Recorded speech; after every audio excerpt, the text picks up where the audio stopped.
वंदितु सौवसिद्धे ध्रुवमचलमनोवमं गदिं पत्ते वोच्छामि समयपाहुड मिनमो सुदकेवली भणिदम् नमस्समयसाराय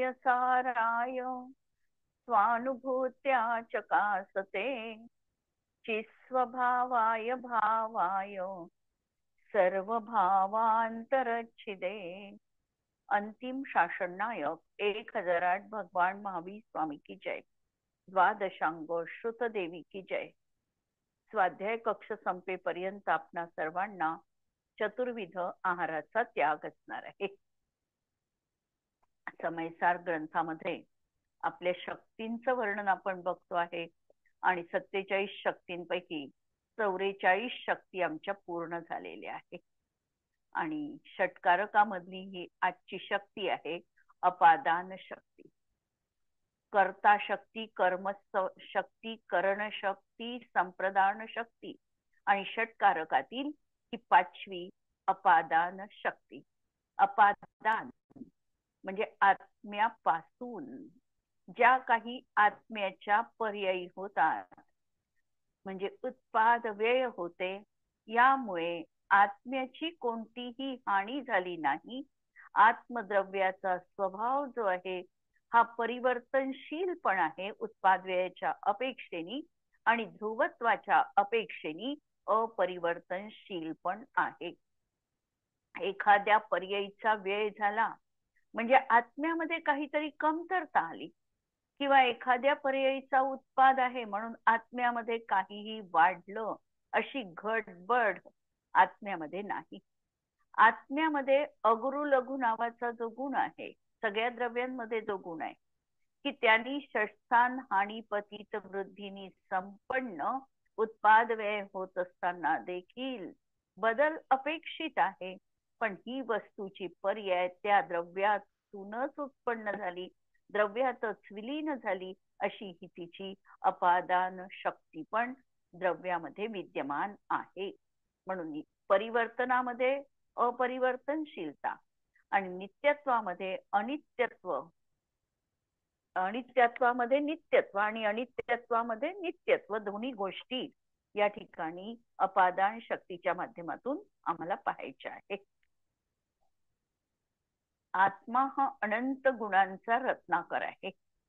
उत्पाद व्ययाने सहित भावाचा नाश होऊनही हानी प्राप्त न होणारी ध्रुवरूप अपादान शक्ती आत्म्यात आहे। जी पर्याय उत्पन्न होणार आहे, ही पर्याय जी उत्पन्न झाली हा उत्पाद झाला, पण उत्पाद होत असताना काहीतरी नवीन वेगळंच स्वभावाच्या प्रतिकूल असं काही घडलं असं मात्र होणं नाही। उत्पाद देखील अखंड रूपाने त्या द्रव्याचा त्या पर्याय रूपाने उत्पाद आहे आणि व्ययाची देखील तशीच प्रक्रिया आहे की पूर्णच्या पूर्ण द्रव्य त्या पर्याय रूपाने व्यय रूप दिसत आहे। अशी ही उत्पाद व्यय होत असताना देखील ध्रुवता रूप असणारी अशी अपादान शक्ती। उत्पाद व्यय हे भाव क्षणिक आहे, त्यांचा नाश होतो, पण ध्रुव स्वभाव कधीही नष्ट होत नाही। तो जसा आहे तसा आहे आणि त्यातूनच प्रत्येक समयामध्ये नवनवीन कार्य होते। ध्रुव रूपाने स्थिर राहून नवीन कार्य करण्याची आत्म्याची अपादान शक्ती आहे। पर्यायीचा नाश झाल्यामुळे आत्म्यात काहीही कमी होत नाही। जे काही संयोग आहे, तर कुठलाही संयोग असेल तर ध्रुव नाही, विकार ध्रुव नाही। म्हणजे आम्ही बघतो की आज ज्या गोष्टीचा संयोग प्राप्त झालेला आहे, शरीराचा संयोग आहे, द्रव्यकर्म आमच्या जवळ संयोगजनित आहे, पण असं असताना ज्याचा संयोग झालेला आहे त्याचा वियोग जीवनात होणार आहे। रागद्वेषादी विकार आहे, कर्मोदयजन्य आहे आणि म्हणून या विकारांचा देखील नाश होणार आहे आणि हा जीव स्वभावाला प्राप्त होणार आहे। हा अशा प्रकारचा एक प्रकारचा आत्मविश्वास या अपादान शक्तीने जीवाला दिलेला आहे। आणि उपयोग रूप आत्माच तेवढा ध्रुव आहे। जे ध्रुव आहे तेच शरणभूत आहे. ज्ञान दर्शन सुखमय आत्माच नित्य आहे आणि ह्या जीवाचा स्वभाव आहे आणि स्वभाव कधीही बंधाला कारणभूत नसतो. जे काही आमचं अध्रुव तत्व आहे, या अध्रुव तत्वाला म्हणजे पर्यायीला जर आम्ही कितीही टिकवून ठेवण्याचा पुरुषार्थ करू म्हटलं तरीही ती पर्याय टिकणारी नाही. हे सत्य आम्हाला मान्य करावं लागतं. जर आम्ही अध्रुवाला टिकविण्याच्या माध्यमातून आमचा जर वेळ वाया घालवत असू, शक्ती बर्बाद करत असू, तर हे जगामध्ये होणं नाही. कारण जे अध्रुव आहे ते निसटणारच आहे. कितीही जपून ठेवलं तरीही ते आमच्या जवळ राहू शकत नाही. आलेला प्रत्येक क्षण आम्ही म्हटलं हा मी जोडून ठेवील तरीही तो निसटणार आहे. दुसऱ्या क्षणी दुसराच समय असणार आहे. आमचं तारुण्य, आमचं बालपण, आमचं यौवन, ज्या ज्या काही गोष्टी आम्हाला संयोगामध्ये प्राप्त झालेल्या आहे, आमचं जीवन, हे सगळं त्या समयात ज्या समयात ते आलं त्या समयापासून त्याचा वियोग होणं सुरू आहे. आम्हाला वियोग दिसत नाही, ही आमची शोकांतिका आहे. ज्या समयापासून शरीराची निर्मिती झाली त्या शरीरापासूनच शरीराचं कार्य सुरू आहे, क्षीणतेच. आम्हाला ते दिसत नाही. प्रत्येक समयामध्ये आयुचा एक निषेक येऊन उदयात येऊन निर्जरित होतो आहे. आयुष्यातला एक समय कमी झालेला आहे. हे नित्य मरण आम्हाला दिसत नाही. आम्हाला जे दिसतं वस्तूच ते तद्भव मरण, आणि तद्भव मरण हे नित्य मरणाचीच एक मोठी अशी अवस्था आहे वास्तविकतः. किंवा एखादी वस्तू आमच्या हातातून पूर्णतः नष्ट झाली तर ती पूर्ण नष्ट होण्याची प्रक्रिया आम्हाला दिसते, पण ती वस्तू प्रतिक्षण शीर्णतेकडे चाललेली आहे हे मात्र आमच्या नजरेमध्ये दिसत नाही. म्हणून प्रत्येक वेळेला चिंतन हे करायचं आहे की शरीर हे वियोग धर्म आहे. ज्याचा ज्याचा संयोग झालेला आहे ते ते नष्ट प्रति समय होत आहे. अशा तऱ्हेचं हे चिंतन म्हणजे अध्रुवाचं पण चिंतन आणि ध्रुवाचं पण चिंतन. आम्ही तसं 12 अणुप्रेक्षांमध्ये अध्रुवत्वाचं चिंतन करतोच की जलबुध बुध सम विषय राज्य धनराशी, हे म्हणतो आम्ही. म्हणत असताना त्याचा मतितार्थ आम्हाला लक्षात ठेवायचा आहे की आम्हाला वाटतं आम्ही संपत्ती आमच्यासाठी आणि पुढच्या पिढीसाठी देखील ठेवू शकणार आहोत, परंतु त्याची जर भवितव्यता तशी नसेल तर ती संपत्ती टिकणार नाही, ही वस्तुस्थिती आहे. संपत्तीच्या बाबतीत तर असं म्हटलं जातं की संपत्तीचे 3च उपयोग आहे. एक तर तुम्ही भोग घ्या, एक तर दान द्या, आणि नाही तर तृतीया गती भवती, म्हणजे संपत्तीचा नाश होणं हे अटळ आहे. संपत्तीचं हे 3रं अशा प्रकारचं कार्य आहे. आणि त्याचमुळे आम्हाला जे ध्रुव रूप आहे ते शरण रूप आहे, तेच मला स्वीकार्य आहे.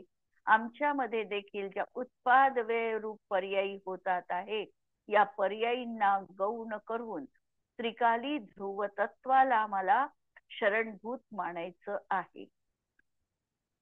ज्ञान दर्शन आत्मा हा नित्य आहे आणि हा जीवाचा स्वभाव आहे, आणि जो स्वभाव असतो यांनी कधीही बंध होत नाही.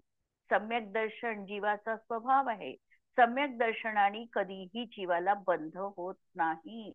असं असताना सुद्धा आगम ग्रंथामध्ये देवायुच्या बंधाचं कारण सांगताना सम्यक्त्वम च हे सूत्र दिलेलं आहे 4थ्या अध्यायामध्ये. आणि त्याचा आश्रय लावताना मला ते अत्यंत काटेकोरपणे त्याचा आश्रय लावावा लागतो. आम्ही असा त्याचा अन्वयार्थ करू शकत नाही की सम्यक्त्वामुळे देवायुचा त्याला बंध होतो. हा अर्थ जर आम्ही त्याचा लावला तर त्या सूत्राचा जो गाभा आहे हा आम्हाला समजला नाही. जरी ते सूत्र तशा प्रकारचं आलेलं असलं तरी त्याचा अर्थ लावताना आम्हाला असा अर्थ लावावा लागतो की सम्यक दर्शन जीवाचा स्वभाव आहे.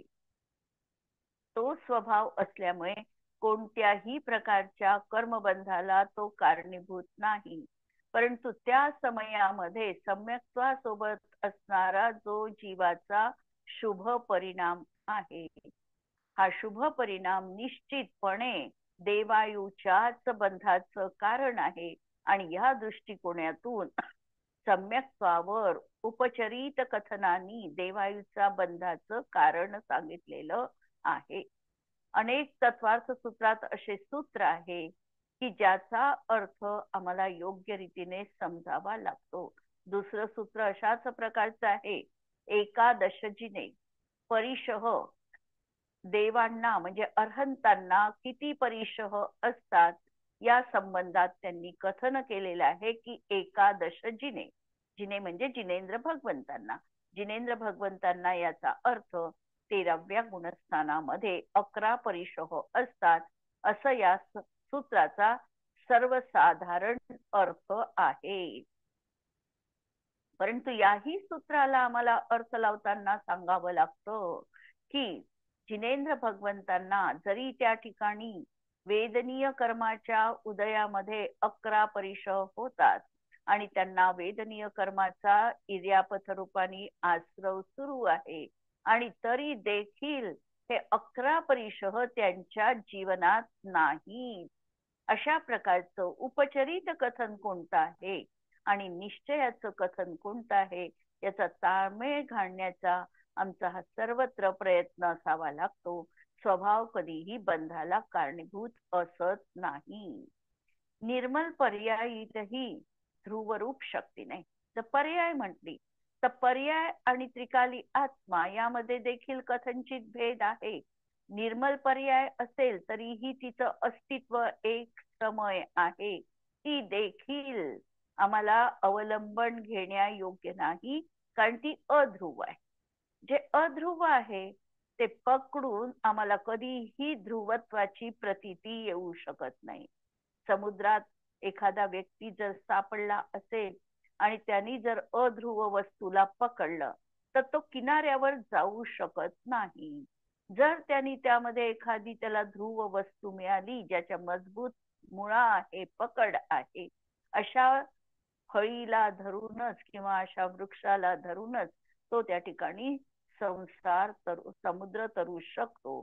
तशाप्रमाणे आम्हाला देखील अध्रुवाला अवलंबन घेऊन ध्रुवाची उपलब्धी होऊ शकत नाही. निर्मल पर्याय असेल सम्यक दर्शनाची तरी देखील त्या सम्यक दर्शन पर्यायीचा आश्रय घेण्यासारखी ती पर्याय नाही. ती पर्याय ज्या स्रोतापासून प्रगट झालेली आहे म्हणजे त्रिकाली ध्रुवापासून, त्याचाच आम्हाला आश्रय घ्यायचा असणार आहे. उत्पाद व्यय भावही आत्म्यातच आहे आणि ध्रुवरूपही भाव आत्म्यात आहे. ध्रुव आणि अध्रुव किंवा उत्पाद व्यय आणि ध्रुव हे दोन्ही भाव आत्म्यामध्ये युगपद आहे. वस्तू त्रितयात्मक आहे. एका समयात एका पर्यायीमध्ये हा त्रितयपणा आम्ही बघू शकतो. उत्पाद व्यय अपेक्षेनी आणि ध्रुव देखील अपेक्षेनी. ध्रुवाला देखील या ठिकाणी पर्याय म्हटलेला आहे. या दृष्टीतून पर्याय म्हटलं की ध्रुवानी देखील वस्तूतला एकच अंश, नित्यत्व अंश बघितला आहे. म्हणजे ती नष्ट होते म्हणून त्याला पर्याय म्हटलेलं नाही ध्रुवाला. तर ध्रुवाला पर्याय या अपेक्षेने म्हटलं की ध्रुव म्हटलं तरीही ती एक नयाची एक बाजू झाली, नित्य अंश झाला, द्रव्यार्थिक नयाचा विषय झाला. आणि उत्पाद व्यय म्हटलं तर पर्यायार्थिक नयाचा तो विषय बनला. अशा तऱ्हेने उत्पाद व्यय आणि ध्रुव हे दोन्ही भाव आत्म्यामध्ये युगपद आहे. त्याच आत्म्यातील हाच आत्म्यातील अनेकांत आहे. स्थिर वस्तूवर दृष्टी असेल तरच एकाग्रता होते. एकाग्रता जर आम्हाला साधायची आहे तर आम्हाला कोणत्या तरी एखाद्या स्थिर वस्तूचं अवलंबन घ्यावं लागेल. टीव्ही आम्ही पाहतो आणि त्यामध्ये समजा सारखे एकसारखे प्रकाश स्रोत लावीच करत असतील तर आमची स्थिरता राहू शकत नाही. आमचं चित्त चलबिचल होते. एखादी फिरणारी वस्तू समोर असेल तर त्यावर दृष्टी एकाग्र करणं कठीण जातं. जर तीच वस्तू स्थिर असेल तर त्यावर एकाग्रता लवकर साधता येते. आणि म्हणून स्थिर वस्तूवर दृष्टी असेल तरच एकाग्रता येते. क्षणिक पर्यायी उत्पादयुक्त असून त्रिकाली ध्रुव स्वभावातूनच त्या पर्यायी येतात. गेलेली पर्याय परत येत नाही आणि भविष्यकालीन पर्यायी वर्तमान रूपाने येत असतात. पर्यायींचा देखील एकामागून एक अशा तऱ्हेने क्रम नियमितता त्या ठिकाणी आहे. प्रवचनसार मध्ये त्यासाठी उदाहरण दिलेलं आहे की एखादा लांब लचक खांब आहे, तो जमिनीमध्ये थोडा पुरलेला आहे. काही त्याचा भाग जमिनीवर आहे, तो रंगवलेला आहे आणि वरचा आणखी काही खांब न रंगवता त्या ठिकाणी उभा आहे. अशा तऱ्हेचा तो खांब आहे. तो जमिनीत पुरलेला जो भाग आहे त्या समजायच्या त्याच्या भूतकालाच्या पर्यायी आहे. या वर्तमान काळात रंगवलेला भाग दिसतो आहे हा जणू वर्तमान काळ आहे आणि रंगवलेला जो नाही तो भविष्यकालीन पर्यायींचा क्रम असणार आहे. तो दंड जसा एकरूपता आहे आणि त्यामध्ये त्याच क्रमाने तो खाली खाली दबत जाईल, वरची पर्याय खाली खाली येत राहील. याप्रमाणे भविष्यकालीन पर्यायी ह्या वर्तमान पर्याय रूपाने उदयात येत राहणार आहे. जी पर्याय नष्ट झाली त्यातून नवीन पर्याय उत्पन्न होणे अशक्य आहे. जी नष्टप्राय झालेली आहे ती नवीनला जन्म देऊ शकत नाही. ती पूर्णतः नष्ट झालेली आहे आणि नवीन त्या ठिकाणी उत्पन्न झालेली आहे. अध्रुवातून ध्रुव अशा वस्तुतत्वाची उत्पत्ती होऊ शकत नाही किंवा पुढच्या पर्यायीची पण उत्पत्ती संभवनीय नाही. आणि म्हणून पर्यायीवरचे लक्ष गौण करून त्रिकाली तत्वावरच दृष्टी केंद्रित करावी. शक्ती म्हणजे गुण आणि शक्तिमान म्हणजे द्रव्य यांची युगपत प्रतीती येते. शक्ती गुण आणि गुणामध्ये गुण म्हणजे शक्तिमान ते द्रव्य आणि द्रव्य आणि गुण आणि पर्याय पण यांची आम्हाला एका समयात प्रतीती येऊ शकते. कारण द्रव्याला सोडून पर्याय नाही आणि पर्याय रहित द्रव्य नाही. ज्याप्रमाणे ध्रुवतेच्या लक्षानेच जहाज इच्छित स्थळी जाते त्याप्रमाणे ध्रुव चैतन्याच्या विश्वासाने साधक भवसमुद्र पार करतो. कुठलीही तरी एक त्याला लक्ष केंद्रित करावं लागतं. आपलं ध्येय निर्धारित करावं लागतं. ज्या वेळेला ध्येय निर्धारित केल्या जातं, ध्येयाचा निर्णय केला जातो, त्याच वेळेला आमची त्या दिशेने वाटचाल सुरू होते. भलाई एक पाऊल आम्ही टाकू पण ते एक पाऊल आमच्या साध्याच्या प्रती आमची अनुकूलता असते. आणि जर आम्हाला ध्रुवच ज्ञात नाही, कधी आम्ही उत्तरेकडे जातोय, कधी दक्षिणेकडे जातोय, कधी पूर्वेकडे, अशा तऱ्हेने जर आम्ही आमचं सतत आमचा मार्ग जर बदलत राहिला आणि आमचं ध्रुव जर आम्ही निश्चित केलं नाही तर आम्हाला कधीही आमच्या केंद्रस्थानी आत्मस्थानी पोहोचता येणार नाही. आत्म्याच्या स्वभावापासून निर्मल पर्यायीची पूर्ती होते. स्वभाव आणि विभाव यात काटेकोर विभाजन रेषा आखावी लागते. कुठे आमचा स्वभाव आहे, कुठपर्यंत आमची मर्यादा आहे, मी काय करू शकतो, माझी लिमिट कुठपर्यंत आहे. माझी लिमिट जी आहे ती जाणण्याच्या कक्षेपर्यंत आहे. एवढं फक्त आम्हाला पूर्णतः प्रति समय आत्म्याला बजावून सांगावं लागतं. याच्या पुढचे जे काही आहे ते सगळं पर आहे. ज्याच्यामुळे आत्मा ज्ञात होतो, जे आत्म्याचं निखळ अस्तित्व आहे तेवढंच फक्त मी आहे, किंवा ज्याच्या माध्यमातून आत्म्याची ख्याती होते तेवढंच द्रव्य माझं आहे.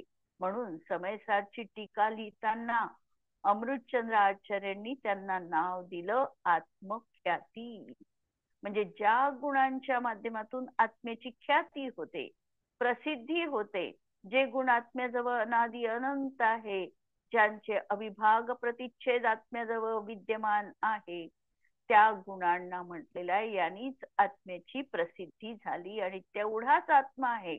आणि बाकीचे जे काही कर्माधिक औपाधिक हे भाव आहे, हे जीवापासून पर आहे. म्हणून स्वभाव आणि विभाव आम्हाला ठरविता यायला पाहिजे. बिन जाने ते दोष गुण नको, कैसे तजिये कहिये.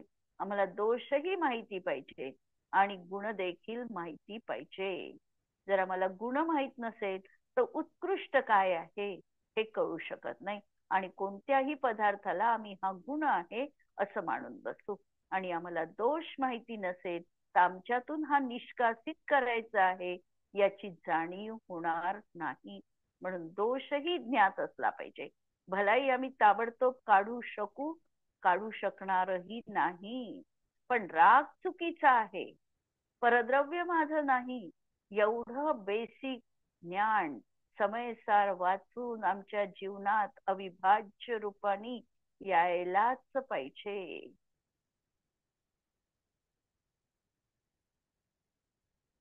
आणि नेहमी आमच्या स्वभावात विभावाचं अतिक्रमण टाळावं. कर्ता शक्तीमध्ये पराच्या कर्तृत्वाचा अभाव सांगितला. 6 शक्तींचं जर आपण पाहिलं तर पहिली कर्ता शक्ती आहे. कर्ता शक्तीमध्ये कर्तृत्व कुणाचं, तर इथे पराच्या कर्तृत्वाचा अभाव सांगितला. तुझा तू करता स्वतंत्र रीतीने, पराचा तू यत्किंचित देखील करता बनवू शकत नाही. तू रागाचा करता नाही, परद्रव्याचा करता नाही. ही गोष्ट कर्ता शक्तीमध्ये प्रामुख्याने सांगितलं.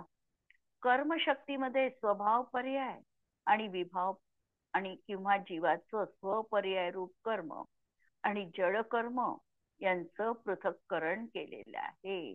कर्मशक्ती सांगितली, तुझी जी स्वभाव पर्याय आहे त्याचं तू कर, ते तुझं कर्म आहे. की विभाव रूप पर्याय असेल, जड कर्म असेल, रागद्वेषादी परिणाम आहे, किंवा एक समयवरती शुद्ध परिणती आहे, त्याचही करतेही तुझं कर्म नाही. करणशक्तीमध्ये जीवाचा स्वभाव निर्मल पर्यायीचे साधन हे सांगितलं. आणि संप्रदानामध्ये भिन्न संप्रदानाचा अभाव दर्शविला. संप्रदान शक्ती कुणासाठी तर प्रत्येक कार्य हे जीव आपल्यासाठी समर्पित करतो आहे, परासाठी तो काहीही करण्यास असमर्थ आहे. म्हणून संप्रदान शक्तीत भिन्न संप्रदानाचा अभाव दर्शविला. आत्म्याच्या कर्माचे फल आत्म्यावरच आहे, तर अपादान शक्तीने गंगौघाप्रमाणे प्रवाहक्रम सतत सुरू आहे हे सांगितले. तर जीव आपल्या ध्रुव स्वभावाचा स्वामी आहे हा निकोप संबंध दर्शविला. ही अपादान शक्ती आमच्या निर्मल पर्यायीचे अपादान त्रिकाली आत्म्याच आहे, ही अभेद वृत्ती सर्वांनी जोपासावी. या मंगल कामनेसह ओम ह्रीम अपादान शक्ती स्वरूपोहम. यानंतरची 46 नंबरची शक्ती असणार आहे कारकामधली 6वी शक्ती अधिकरण शक्ती. आमचे जे हे अनंत भाव आहे, या अनंत भावांना धारण करणारा कोण, तर आमचा त्रिकाली आत्माच हे अनंत भाव धारण करतो आहे. अशा तऱ्हेची ही अधिकरण धारण करणारी शक्ती भाव्यमान भावधारत्वमयी अधिकरण शक्ती. भाव्यमान जे आहे, जे होणाऱ्या पर्यायी आहे किंवा गुण आहे, त्याला धारण करणारी अशी ही अधिकरण शक्ती. आमचं सम्यक दर्शन कुणी धारण केलं, ज्ञानाला कोण धारण करतं, आमच्या चारित्र्याचं बेसिक काय, हे सगळं या अधिकरण शक्तीमध्ये पाहायचं आहे. रे आत्मन, तुझ्यात अनंतानंत गुण आहे. आणि त्या अनंत गुणांच्या पर्यायी अनवरत रूपाने होत आहे. प्रत्येक गुणाची एक पर्याय प्रति समय. जर अनंत गुण युगपद आहे तर या अनंत गुणांच्या अनंत पर्यायी प्रति समय जीव द्रव्यामध्ये होत आहे. आणि एका समयात नाही, अनवरत रूपाने अनादी अनंत काळ होतच राहणार आहे. नॉन स्टॉप असा हा सिलसिला आमचा सुरू आहे. कोण आहे याचा आधार? तूच तुझा आधार आहे. आजपर्यंत भिन्न द्रव्यांना तू आधार केलेस, पण आज तू सत्याला प्राप्त कर. आज आगायत पर्यंत आम्ही दुसरं द्रव्य दुसऱ्या पर्यायी अधिकरण मानत आलो. आम्ही दोन द्रव्यांमधला अधिकरण संबंध पाहला. टेबलवर पुस्तक आहे, टेबल आणि पुस्तक हे अशा तऱ्हेचा आधेय आधेय संबंध पाहला. फुलारीमध्ये फुलं आहे, फुलारीला मी आधार केलं. अशा तऱ्हेचे दोन द्रव्यातले संबंध आम्ही सतत शोधत राहिलो आणि त्याला सत्य मानत राहिलो. सत्य तर हे आहे की प्रत्येक द्रव्य स्वतःच्या आधाराने आहे. जीव कुठं आहे? आम्ही म्हणणार आकाशात आहे. आकाशाला आम्ही आधार रूप मानलं, पण निश्चय म्हणणार आहे की जीव आपल्याच प्रदेशांमध्ये आहे. त्याला आधारासाठी दुसऱ्या कुठल्याही द्रव्याची गरज नाही. तो आपल्या असंख्यात प्रदेशामध्ये स्वयं अधिष्ठित आहे. या अधिकरण शक्तीत आत्म्याचा आधार काय? आत्मगुण आणि पर्यायीचा आधार कोण हे सांगितले. होणाऱ्या भावाची आधार असलेली ही अधिकरण शक्ती भाव्यमान भावधारत्वमयी, म्हणजे होणाऱ्या भावाची आधार असलेली ही अधिकरण शक्ती. आत्मा स्वयं आपल्या सम्यक दर्शन ज्ञान चारित्र रूप धर्माचा आधार आहे. अनादी कालापासून लागलेले रागद्वेष रूपी रोग चैतन्य स्वभावाच्या आधाराने नष्ट होणार आहे. आत्मा त्यासाठी स्वयं धन्वंतरी आहे. व्यवहारात भिन्न कारकांचा प्रयोग केला जातो. व्यवहारात आम्ही शिकत आलो, भिन्न कारकच वापरले जातात. उदाहरणार्थ टेबलवर पुस्तक आहे. आकाशाच्या आधाराने 6 द्रव्य राहतात, पण निश्चयाने मात्र प्रत्येक द्रव्य आपल्याच आधाराने आहे. निमित्त रूप षटकारकांचा व्यवहार होत असला तरी ते अंतिम सत्य नाही.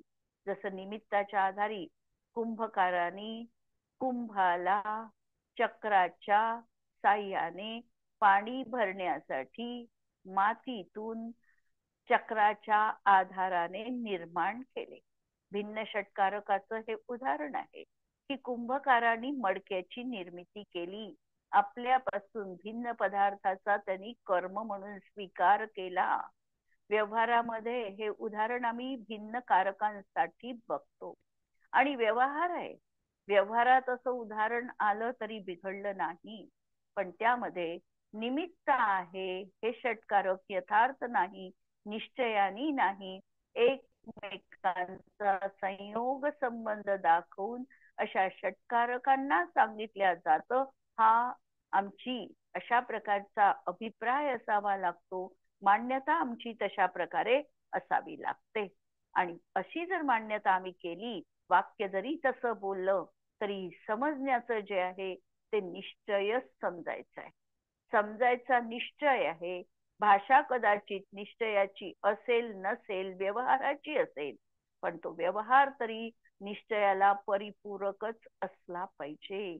हे सत्य आम्हाला कधी ना कधी आम्हाला समजायचंच आहे. म्हणून ते त्रिकाली अंतिम सत्य नाही. निमित्त षटकारकांचा आत्म्यामध्ये त्रिकाली अभाव आहे. आत्म्याच्या असंख्यात प्रदेशी चैतन्य क्षेत्र हेच धर्माचा आत्म्याचा आधार आहे. सम्मेश शिखरजी या शाश्वत क्षेत्रावरून अनंत जीव मोक्षाला गेले हे जाणून त्याला धर्माचे आयतन हा मानतो. अनन्य आणि उत्कट भक्तीचा भाव सम्यक दृष्टी जीवांना पण असतो. तो काय सम्यक शिखरजीची वंदना करणार नाही. अयोध्या ही शाश्वत जन्मभूमी आहे, त्या जन्मभूमीचं दर्शन तो घेणार नाही का? तो नक्की करेल आणि त्याच्यामध्ये भक्तीची उत्कटता देखील दिसेल. पण त्याचा अभिप्राय आणि अज्ञानी जनांचा अभिप्राय यामध्ये फरक असणार आहे. अज्ञानी जीव मानताना असं म्हणेल की ही क्षेत्रामुळे मला मुक्तीची प्राप्ती होईल, तो क्षेत्रावरून मुक्तीची मला प्राप्ती होईल हे मानेल. पण ज्ञानी मात्र हे क्षेत्र पवित्र आहे, मी माझ्या परिणामांना जर या ठिकाणी उन्नत करू शकलो तरच मला मुक्तीची प्राप्ती होणार आहे, हे सत्य तो विसरत नाही. तरीही स्वतःच्या स्वभावानेच अधिकरण तो निश्चयाने स्वीकारतो. सम्यक दर्शन हा भाव्यमान आहे, होणारा आहे आणि आत्मा त्याचा आधार आहे. जीव स्वतःला स्वतःच्या आधाराने भावना करतो आणि हाच धर्म आहे. आत्म्याचा स्वभाव त्रिकाल आहे, विभाव मात्र क्षणिक आहे. समजा राग जीवनात राहिला तर तो किती काळ एकसारखा राग राग राग राहील. मर्यादा आहे. मर्यादा ही आहे की अनंतानुबंधी जनी जरी राग असला तरी कर्माचा क्रोध कषायाचा अनंतानुबंधी क्रोधाचा उदय अंतर्मुहूर्तापेक्षा जास्त राहत नाही. त्यानंतर तो क्रोध बदलेल, दुसरा भाव मनातील परत लागलं तर क्रोधाचा प्रकोप होईल. परंतु कोणताही भाव नेहमीसाठी राहिला अंतर्मुहूर्तापेक्षा जास्त असं विभावांच्या बाबतीत संभवनीय नाही. शिवाय राग करण्याची कपॅसिटी पण जीवामध्ये, शक्ती पण असावी लागते. शोक करण्याची शक्ती पण जीवात असावी लागते.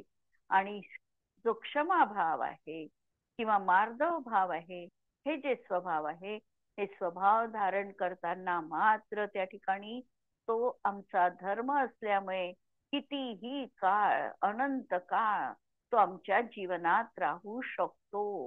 विभावामध्ये आणि स्वभावामध्ये हाच फरक आहे. म्हणून विभाव क्षणिक आहे, संयोग वियोग धर्म आहे. अज्ञानी संयोगाशी आकुलतेशी एकरूप होऊन अंतरंग आधार रूप चैतन्य प्रभूला विसरतो. ज्ञानीला सुद्धा चारित्र मोहजनित आकुलता किंवा दुःख आहे, पण तो श्रद्धेने मात्र सजग असतो. सम्यक दृष्टी जीव आहे, अजूनही त्याच्या जीवनामध्ये अप्रत्याख्यानावरण प्रत्याख्यानावरण संज्वलन कषायांचा उदय असू शकतो आणि ज्या उदयाच्या अनुसार त्याच्याही जीवनात रागद्वेष होतात. रागद्वेष होतात आणि तरी देखील तो ज्ञानी हे जाणतो की रागद्वेष माझ्या पर्यायीत आहे, माझा स्वभाव नाही, ही माझी आत्ताची पर्यायगत योग्यता आहे आणि राग हा मला सोडण्या योग्य आहे, मला त्याचं स्वामी व्हायचं नाही, हा भाव न बोलताही अभिप्रायात त्याच्या सतत विद्यमान असतो. आणि म्हणून तो चैतन्य आत्मतत्वाला विसरत नाही आणि क्षणिक शोक आणि संयोगामध्ये तन्मय होत नाही. बाह्य कितीही संकट आली तरी चैतन्याशी तो सदैव जोडलेला असतो. या शक्तीने आधार आणि आधेय, द्रव्य आधार आहे आणि पर्याय त्याची आधेय आहे, हे अभेद रूपाने स्वीकारलं आणि वस्तू स्वरूपावर त्याची अविचल श्रद्धा आहे. म्हणून त्याने स्वतःला परम शरणरूप स्वीकारलेले आहे. बाकीचं प्रकरण आपण उद्याला बघू. जिनवाणी के ज्ञान ते सूझे लोकालोक, सो जिनवाणी मस्तक नमो सदा देत हो. नमो अरिहंताणं नमो सिद्धाणं नमो आयर्याणं नमो वज्रायाणं नमो लोये सव्वसाहुणं. सर्वांना जय जिनेंद्र.